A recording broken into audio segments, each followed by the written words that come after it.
Hello and welcome back to another Board Crazy review. I am D. I am joined today by... Hey everybody, it's Will. It is just Will, unfortunately. Where's Graham? Graham could not make it to this recording. Unfortunately. Yeah. He just, didn't want to. Yeah. That's not true. No. But no, he's not here today, unfortunately. No, and hopefully he will be back very soon. But for the time being, it is just Will and I reviewing... Well, we've done this before. Yeah, it's happened. Yeah. Sometimes, he gets into trouble and, he's just... Yeah. So it's us. Century New World today.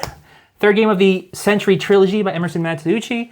So before we get started with the actual review, we're going to run my introduction to the game from our gameplay video. There will be a time listed if you want to skip right back to us, but if you want to learn how to play the game, here that goes. Century: A New World is a game for 2 to 4 players designed by Emerson Matsuuchi and published by Plan B Games. It is the third and final game of the Century Trilogy, and just like its predecessors, it's all about trading and collecting resources in exchange for sweet, sweet victory points. The game board is comprised of 4 smaller boards arranged into a larger square. The point cards are shuffled up and placed above each of the 4 forts, while the bonus tiles are placed directly on the forts, and then there are exploration tiles which get placed on the indicated spaces further down on the board. Each player starts the game with 6 of their 12 settler meeples on their board and keep the rest set aside. They also receive a number of resource cubes depending on where they fall in player order. On a player's turn, they have one of 2 options. They may either work or rest. To work, a player must place some of their settlers on any space that does not contain an exploration tile or any of their other settlers. The number of settlers that must be placed is shown on the space. However, if it's currently occupied by another player's settlers, that number is increased by 1, and if the player still chooses to go there, then the previously occupying settlers are returned to their player's boards for free. Once the settlers have been placed, the player then performs the space's action. Like in the previous Century games, these actions involve the collection, trading, and upgrading of resources, while the players can also go to the fort spaces, which allow them to exchange their resources for point cards and or the bonus tiles. If a player on their turn cannot or does not want to use the work action, they may instead rest, which simply involves taking back all of their settlers from the board and placing them back on their player board. The point cards, in addition to scoring their players' points, also provide additional benefits. These include things like being able to add new settlers to your player board and getting additional resources when you go to certain spaces. Some of these benefits have immediate effects, while others are persistent throughout the entire game. The game ends on the round in which one player collects their 8th point card, and once the round is finished, the scores are calculated. Points are gained from the point cards, bonus tiles, exploration tiles, and all non-yellow cubes remaining in a player's storage. And then, of course, the player who has collected the most points wins the game. Okay, now everyone knows how to play Century: A New World. Not too different from its predecessors. No, that's sort of to be expected. I'll be out with it. Why not? I was pretty disappointed by this one, honestly.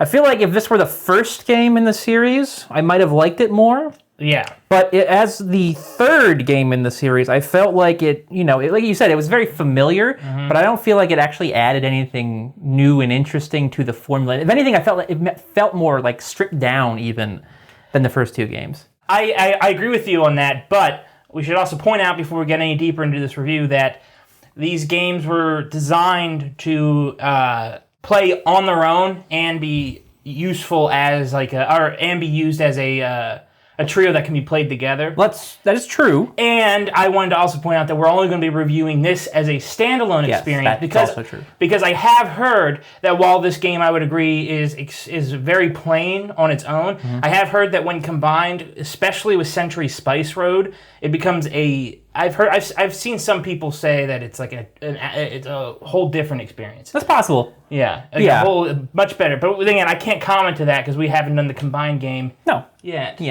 Yes. I think this whole thing where all the games are, combined, like this even provides you rule books or rule pages, if you will, double-sided for each possible combination including the big threefer. You can play all 3 games as one. It's neat, but actually I think it actually hurt this game probably because I feel like he was sort of backed into a corner design-wise as far as like how much he could do while also making it fit in with the other ones. And I think that is part of the issue. Even compared to Spice Road, though, I think this game it's very limited. In Spice Road, you're constantly getting new cards in your hand, which is allowing the game to change and as far as like what you can do on your turn. This one, the board is static. It's modular in a sense. You can like flip, like you can replace like whichever the bottom right quadrant is. You got a few choices there, but for the most part, the map is always the same. You do have the ability to unlock new spaces with the exploration cards or the tiles rather. But even that happens so infrequently that it's almost a non-factor. If on anything, I think they should have maybe limited how many of those there were in a game. Yeah, I felt like there were way too many spaces locked down. I mean, like getting 10 of them was... I agree, though, but compared to the first 2 games where it seemed like you had a lot more... There was a lot more flexibility and variability in what you could do. I mean, literally in Spice Road, you build a hand, and that determines like what actions you can take, right? You have the merchant cards. Yeah, so like... So everyone has different abilities in that game. In this game, everyone uses the same ones, and like Dee already said, there's only a few of them. But we should point out, like, okay, so we sort of criticized it for being a little bland as a worker placement game, though it does do some things. It does do a number of things really well. I would say that I liked that it's similar to the outpost mechanic in Eastern Wonders, where you have to put a specific number of your workers onto a spot in order to activate the spot's ability. It reminded me of the outpost from the second game in the sense that like if there was something already there, you had to put one extra. Yeah. But it's the same thing in this game where it's like you have to put one extra guy down on a spot if it's already occupied by another worker. I thought that was, maybe it's similar, slightly different, but it's still a clever mechanic where it's like you can kind of play the game in a way where you're kind of like looking at what your opponents are doing, what they need, and sort of being like, I could, you might have a situation where it's like, I could use a red or I could use 3 yellows, but they need yellows more. I could still use the yellows, even though I need the red more. And then you could go to you can go and block them. And not only is that situation beneficial because you blocked them and took away what they want, but now if they go there, then you get your guy back and you don't need to rest as frequently. A strategy I found to be quite useful in our gameplay. So that's fair. At least with 3 players, I feel like maybe more than other worker placement games. I feel like this one you get into like a cycle. Like someone gets a card, and then there's like an element of catch up. But if you're not, that's with all these games. Yeah, I know. But like if you're kind of not, I just feel like there's like there's an awkward sort of. I noticed a trend where it's rhythm to this game. I noticed a trend where it's sort of like.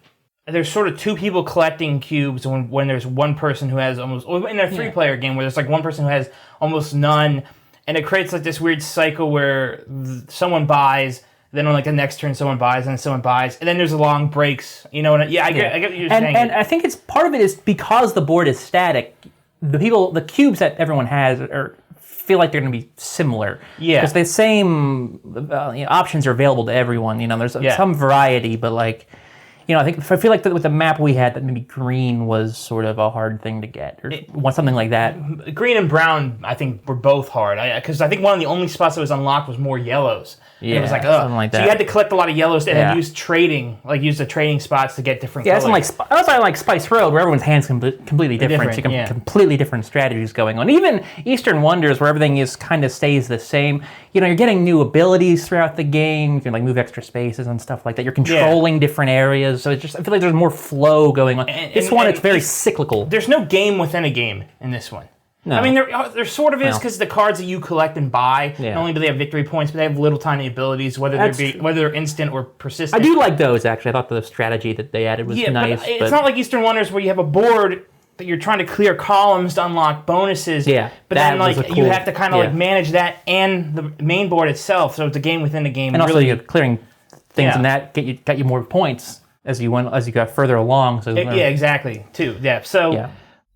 So I guess what we're saying is because this game is so limited in its scope, there's not much variability in what happens from game to game, like you said. And I didn't even realize that, but you're right. Like the fact that there are so few spots that you can go to means that, in essence, it's going to take everyone about the same amount of moves to buy a card. So it is very... There is sort of a rhythm that is built, and it's kind of hard to break from it. Who wins is often a matter of good fortune as far as like getting your workers back, which I think you really benefited from in our video. I think especially more than I did, at least. I don't know about Graham, but I feel like you got a lot of your workers back throughout the game because I don't know if it's because you were ahead of me in like where we wanted to go or what it was exactly, but yeah. So there are, I think, very few viable strategies. I think there's two that really could work for you, and then the rest I wouldn't try them because it's just, in my experience, you don't score enough points. You could do what I like to call the Graham strategy, which is race to the finish. So this is another one of those games where you get to a mark, the game ends, just like the first two, which is, in my opinion, I'm never a big fan of like race to this goal and the game ends kind of games. But I don't mind it here because it's not necessarily beneficial to be the first one to finish. That, and also these aren't the longest games, so I give them a pass. But so you have to get to 8 cards, and that triggers the end game. So you could kind of play it so that it's like collect just enough cubes to buy the cheapest cards, lots of yellows and reds, and then buy like 8 cards that are worth like 2, 3, maybe 4 points. Yeah, and then you will win because you have 8 and everyone else has like 5 or 6. Yeah, and having more cards is beneficial for the bonus tiles in a lot of cases as well. Alternatively, you could play I think the only other, and I think it's the best strategy, which is go for the big cards. Get as many workers. No, get as many workers as you can. Sure. And here's why this works really well in this game is there are some point cards that have the ability where you can take extra. You start with 6 meeples. You have 6 extra you can add in through the game if you draw those cards. If you keep adding meeples, not only, obviously, every time you draw them, you now have more, you don't need the rest, but the more you put on the board, the more you're going to get back, right? Yeah. So what you can do is create like almost an engine where you have so many guys on the board. If you spread them out in an intelligent way, you almost never need the rest, which is a huge advantage over your opponents, who now, because you have more guys on the board, have to put out more dudes to clear spots. That mechanic's really clever in how it works with the additional meeples. But yeah, you get what I'm saying. So like what you're doing is you create an engine of a worker engine where you don't ever have to rest, and you can get more done. You never have to take that one turn and just sort of be like pass, take everyone back. Yeah. So yeah, I guess my point, I've been talking for a while. My point is though is that like that's not good. I noticed in the other games that in these games there's always only a handful of strategies that work, but I think in this one there's very clearly only 2 that I would pretty much only ever try. And I know for a fact that us 3, now that we know them, it's going to limit replayability because... Oh, yeah. I would gladly replay either of those 2 games. I don't see us replaying this one very often, at least by itself. By itself, because that's going to happen. It's going to be the same strategies, same result. It's always going to be fairly close. Yeah. But one person's just going to be slightly more fortunate with like what cards they buy. Yeah. I still like simple games like this. The fact that you can just kind of fine. Like I said, it's just there's a matter of expectations with this one in particular that I think really hurt it. Also, I mean, not much else to say about the gameplay. I think, there's not really much to say about the gameplay. I think we've covered the majority of it.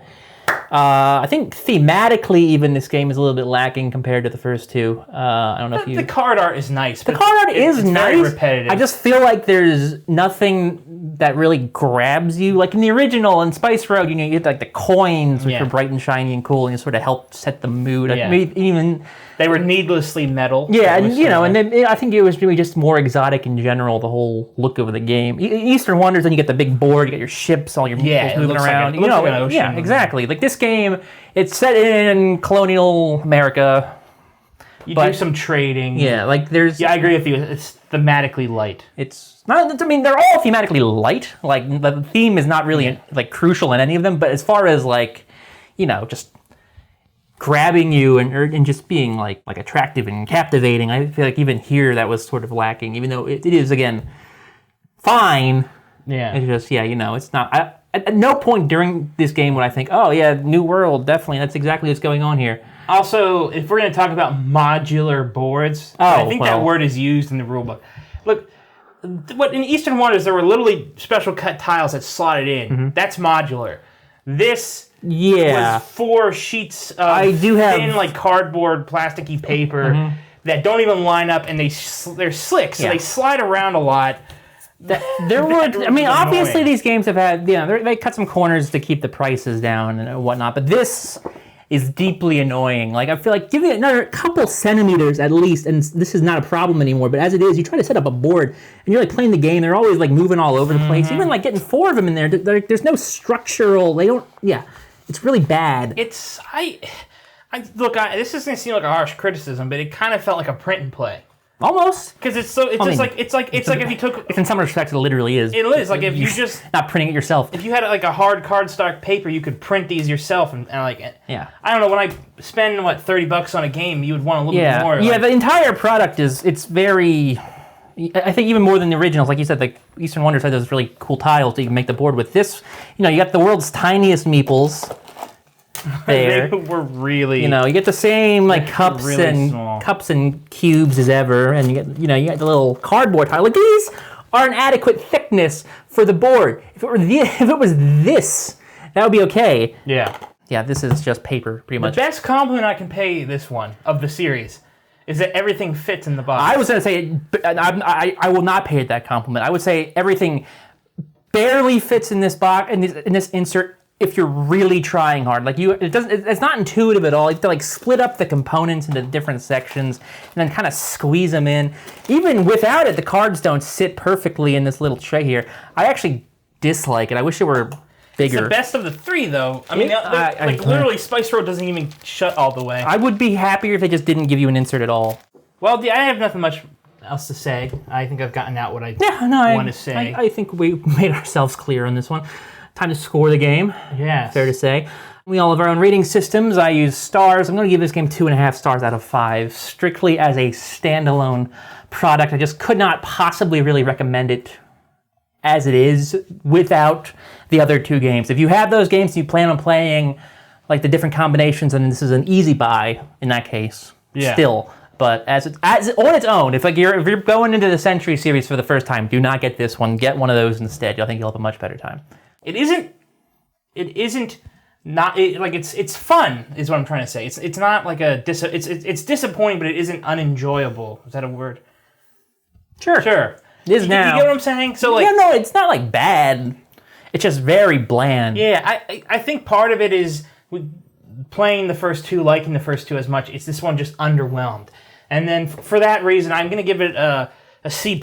And just for some perspective, I know I gave Eastern Wonders a B+ back when we did written reviews, and I gave I think the first one a B. I think I've got 4 out of 5s for both of the first 2. Yeah, and at the end of the day, like I said, we haven't played the combined variant yet, which we'll do at some point, I think. Yeah, and if you want to see us do that on camera, let us know in the comments. Yeah, also, which ones would you be most interested in seeing? Do you want us to do the big old 3-bang, or do you want us to do mix and match certain ones? Oh, and so we've asked in the last few videos if anybody would like to see us do like a list kind of format. Gotten a little bit of feedback on that, I believe. Yeah, some people seem interested in it, so I imagine we're going to do it. But again, if you would like to see us do like our favorite games that we've played. Yeah. We'll do it when Graham is back, though. Yeah, we're going to. Yeah, we'll hold off on those until Graham returns, which might not be for, a few videos, but he'll be back. See. Hopefully not too long, but we'll see. Yeah, it depends on his parole hearing. So, D, send us out. Yes, thank you for watching this video, everybody. If you enjoyed it, please like, comment, subscribe, share, and click the notification bell so you can get notified the moment every one of our videos drops. You can also check out our social media links. Our Facebook, Twitter, and Instagram are all linked to below if you want to follow any of those so you know what's coming up down the pipeline. And you can come back this Friday, of course, if you're watching this new, where Will and I will be doing, I think, some detective work, if I'm not mistaken. It hasn't been that long since the last time we did I'm good at this job. Yeah. I mean, I guess, if you count the exit game as detective work. That one was, for sure, Murder on the Orient. D, we're getting sidetracked. Thank you for watching, everyone, and we will see you on Friday if you're watching this live, or just in general if you aren't. Bye!